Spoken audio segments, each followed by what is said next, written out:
A Bruma da Memória é um programa de viagem, um programa de descobrimento, de reencontro com coisas conhecidas. Claro que bruma porque são coisas mal lembradas, e memória porque é predominantemente histórico. Bom, algumas pessoas podem pensar, pois então se é isso se calhar é aborrecido. Não. Exatamente esse é o nosso desafio. Vamos mostrar que é possível fazer programas desse tipo, empolgando as pessoas. Isto é uma nova peregrinação. Vamos descobrir coisas que até a gente julga que já sabia, e se calhar não sabia.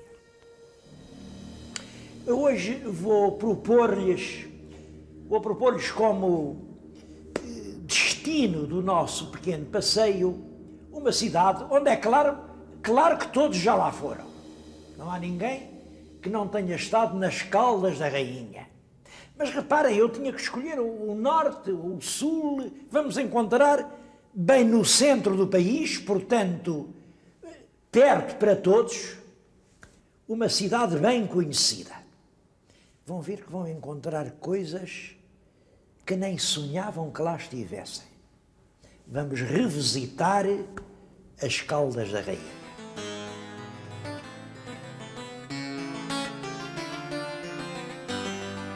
Quase todas as terras antigas começam a sua história por uma frase calista, sempre igual. A origem desta cidade perde-se na noite do tempo. Bom, ora, isso não é verdade nas Caldas da Rainha. Aqui pode até dizer-se que o relógio daquela torre marca a hora do nascimento das Caldas da Rainha. Logo, o nome da cidade é uma lição de história. Caldas da Rainha. Vamos ver o que são Caldas e depois veremos quem foi a rainha.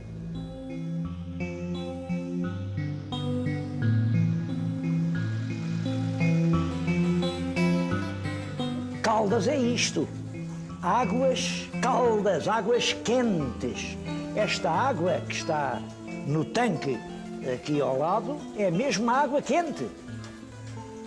Isto que estão a ver, esta imagem assim um pouco difusa, isto não é nenhum truque de espetáculo. É realmente o vapor da água, porque tem uma grande temperatura, é uma água sulfurosa, tem um cheiro estranho. A verdade é que no século XV dizia-se que isto curava de todos os males, e vinha gente de longe, vinham mendigos agarrados às muletas, juntava-se aqui, e isto parece que, como uma esponja, lavava todos os sofrimentos do mundo. E foi isso que a rainha quis fazer, oferecer ao povo um lugar que os curasse do sofrimento. Hoje, a este lugar chamam a Piscina da Rainha, porque dizem que ela própria, a rainha, chegava aí, enfim, tirava os seus reais vestimentos e não sei bem como, mas ela descia estes degraus, ela própria se metia na água, e é verdade. A rainha Dona Leonor, a rainha da misericórdia, a rainha do povo, veio aqui, esteve aqui nesta piscina, mas ela foi para o povo, a rainha da misericórdia.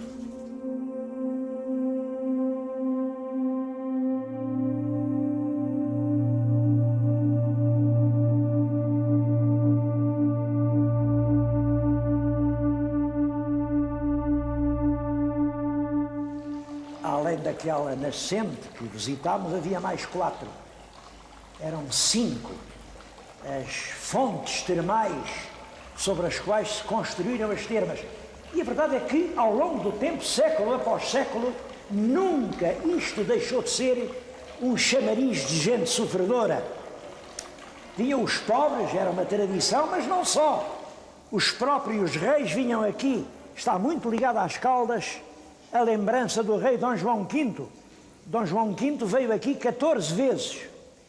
Ele estava um pouco trôpego e obeso, diziam uns que era por isso, outros diziam que não. O rei, como sabem, era assim um pouco... Era muito vivo, e dizia que vinha aqui retemperar a força com que vivia o ano inteiro, cada um dizia a sua coisa, mas isto não há nada como os médicos para nos explicarem qual é a função das águas termais das Caldas. O Sr. Dr. Sousa Machado é adjunto do diretor da estação termal e peço-lhe que me responda a isto. Estas águas servem para quê? Ora bem, estas águas são águas sulfúrias. O seu elemento químico principal é o enxofre. E é justamente o enxofre e todo o conjunto da sua composição química que lhe conferem determinadas propriedades terapêuticas. E assim, as vocações terapêuticas principais destas termas são, primeiro, as doenças reumáticas e musculoesqueléticas. Segundo, as doenças das vias respiratórias. Muito bem, quer dizer, e continua hoje ainda vem muita gente aqui ao hospital. Por exemplo, o ano passado, quantas pessoas chegaram? À volta de 8.000 pessoas. 8.000 pessoas, isso é o número médio por ano? Sim, ultimamente, nestes últimos anos, tem sido o nosso número médio, tem sido à volta de 8.000 visitas. Continuam vivas as termas inventadas há já 500 anos.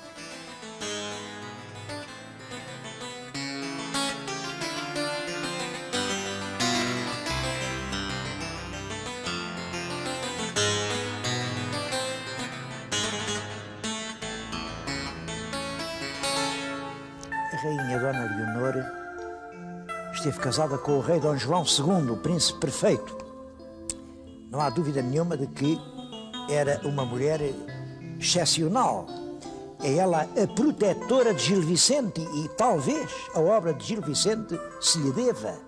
É ela a fundadora das misericórdias em todo o país.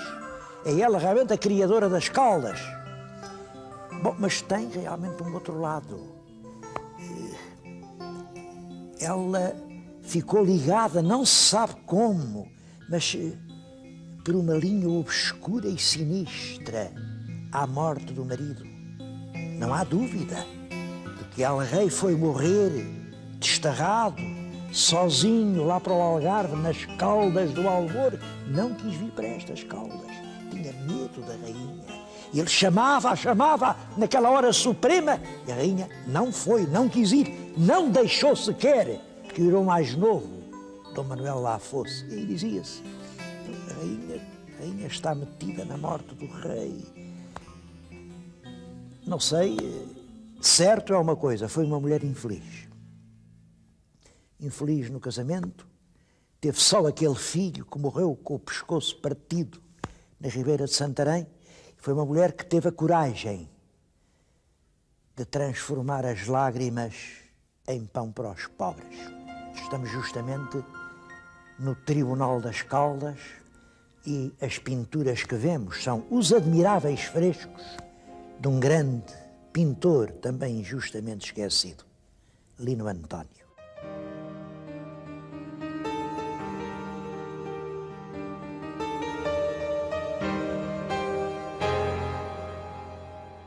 Ninguém pode falar em Caldas sem se lembrar logo a louça das Caldas. E é claro que eu vou mesmo falar da louça das Caldas. Eu sei perfeitamente que há muita gente que considera que é uma coisa já vista e, apesar de tudo, eu acho que há muita sedução e muita beleza nestas grandes peças que vêm do tempo do Rafael Bordalo. Reparem ainda, e podem dizer isto é século XIX, mas isto ainda tem encanto,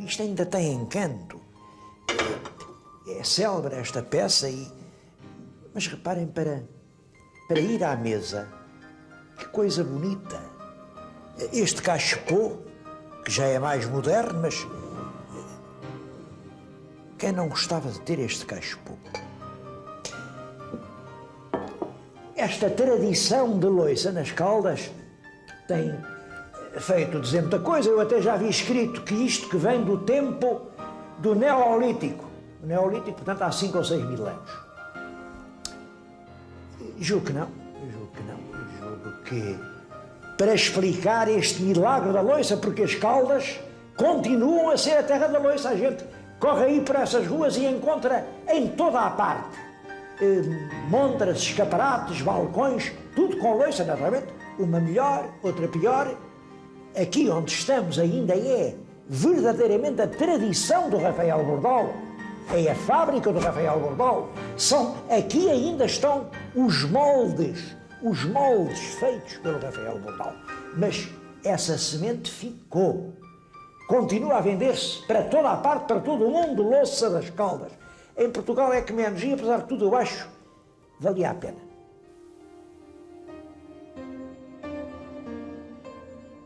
Esta é a Vespa do Rafael Bordal Pinheiro. Reparem, é a Vespa com o ferrão mordaz que castiga, pica, corrige e não a abelha doce que tem muita graça, dá voltinhas, mas não serve para coisa nenhuma. Não, isto é a Vespa. E foi isto que Portugal mandou a Paris, à Exposição Internacional de 1889, como símbolo exatamente desse humor corajoso e justiceiro. Ela está hoje aqui, esquecida, completamente esquecida. Ainda há os moldes com que Rafael Bordal Pinheiro fez esta Vespa, portanto, quem fez esta podia fazer muitas.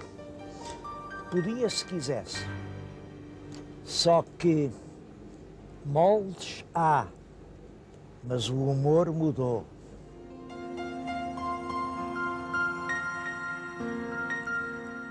E agora vejam, a Vespa, o ferrão, a crítica mordaz, o ataque, a intenção. E o homem que fez tudo isso, temos a sua imagem junto de nós.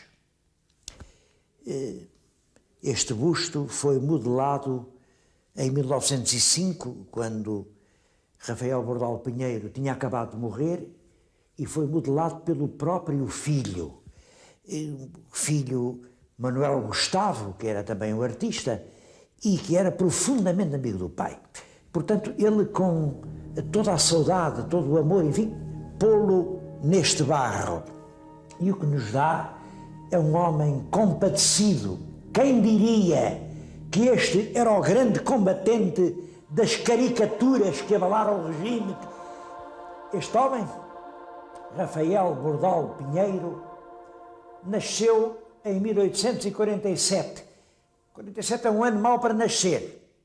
É o ano da patuleia, com os portugueses a matarem-se uns aos outros. Depois, na infância, ele viveu os anos da regeneração, chegou ao mundo com a paz política dos compromissos entre os partidos e, por isso, ele fez-se um crítico implacável. É nessa altura que ele inventa o Zé Povinho. O Zé Povinho, o que é? Bom, é claro, todos os partidos falavam do povo. Há até um homem que fez um poema engraçado, não sei de cor, mas é mais ou menos isto. De minuto a minuto surge um grito novo. O conservador, ó povo! O progressista, ó povo! O monárquico, ó povo! O socialista, ó povo!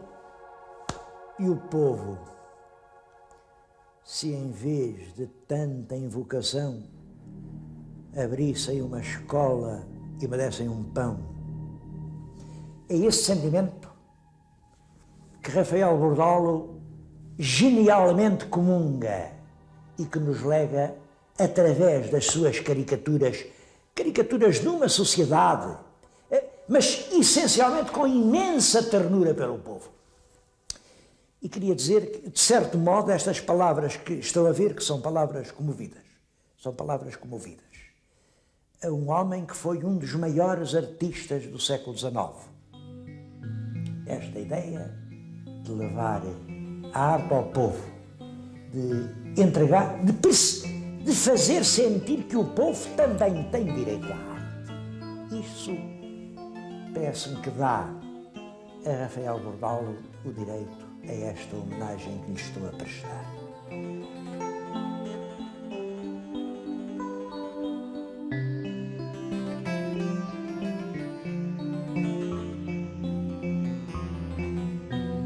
Rafael Bordal Pinheiro não aceitava que os jovens se devam dividir entre trabalhadores e estudantes.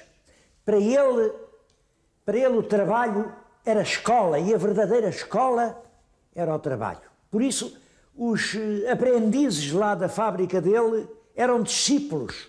Um dos primeiros jovens que trabalhou ali foi Francisco Elias. A peça que estão a ver é uma miniatura de Francisco Elias, que foi um grande mestre na arte da miniatura. E esta outra é de um discípulo de Francisco Elias. Esta é uma história curiosa. Era um pobre operário da fábrica de loiça de Sacavém que nas horas livres fazia miniaturas. Vejam esta peça. É toda a história de Portugal. Um reinado em cada nicho. E essa arte chegou até hoje. A peça que estão a ver, um presépio cheio de espiritualidade, foi feita há meia dúzia de anos, exatamente por um descendente, por um sobrinho neto de mestre Francisco Elias, que ainda hoje está a trabalhar. Isto mostra quanto a escola vale e o que se pode conseguir quando o grão não morre.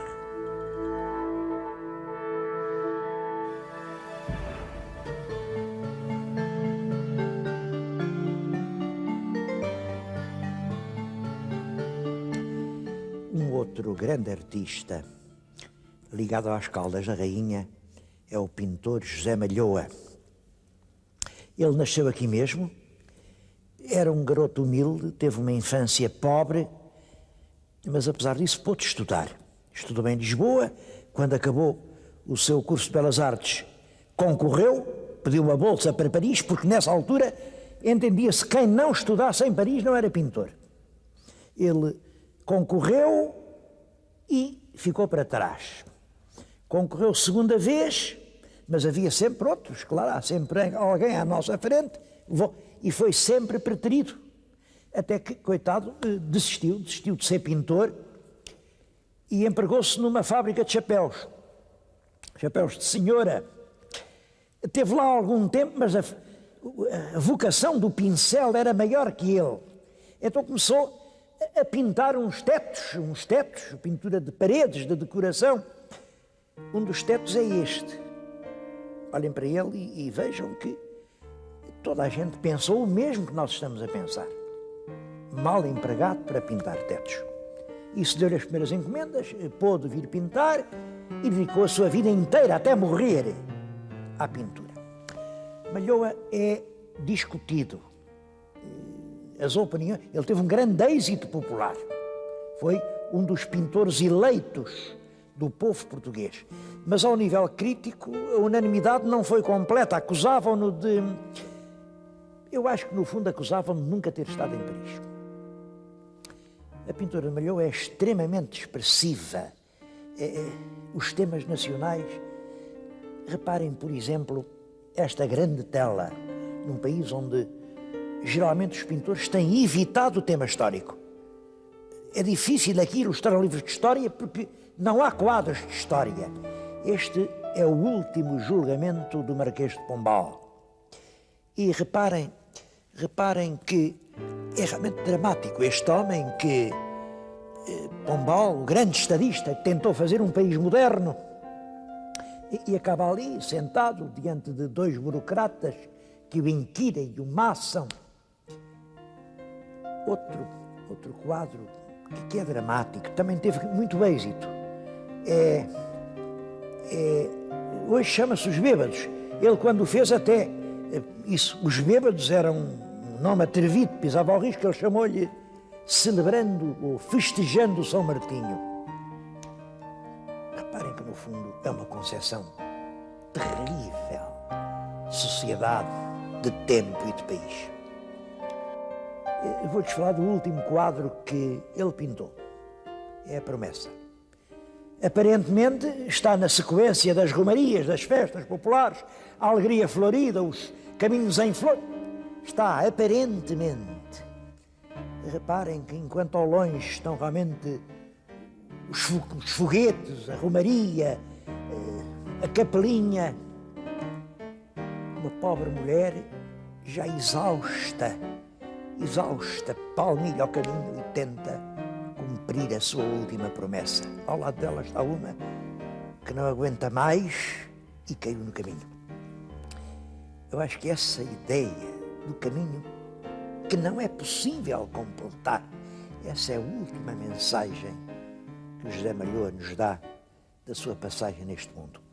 E eu penso que sim, apesar de ter sido inteiramente português, foi um grande pintor.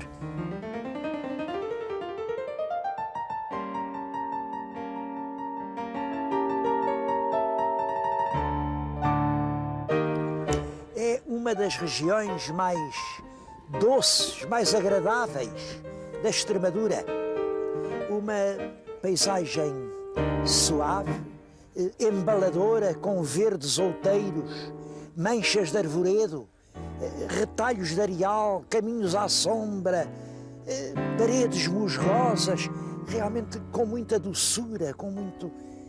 E isso tem que se ver. Eu acho que aqui mesmo dentro da cidade há um ponto onde a natureza e a urbe se entrelaçam. É uma espécie de milagre que acontece aqui todas as manhãs. É o mercado da cidade.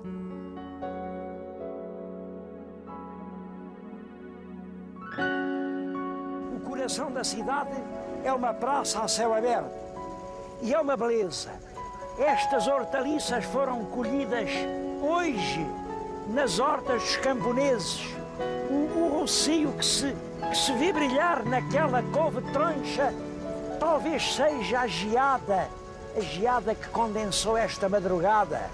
Vêm os frutos, é realmente toda a terra que aqui se oferece. Eu acho que só por si este mercado das Caldas justifica uma visita à cidade.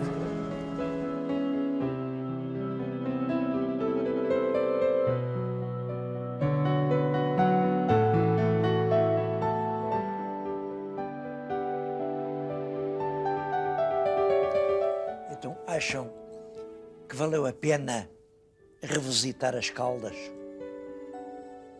Eu penso que sim.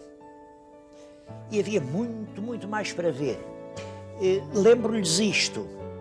As Caldas são o centro de um compasso turístico que apanha uma das regiões mais ricas do país.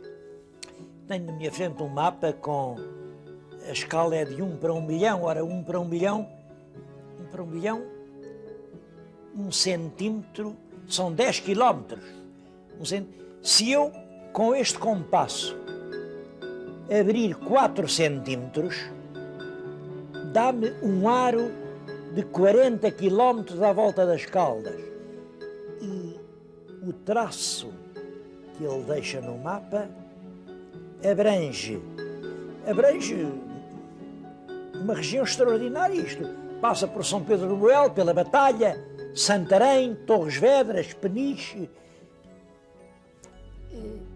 Isto dá-nos... Só isto é um programa de viagens para muito tempo. E a propósito, eu acho que podemos exatamente seguir um pouco isto. Para a semana vamos a Torres Vedras.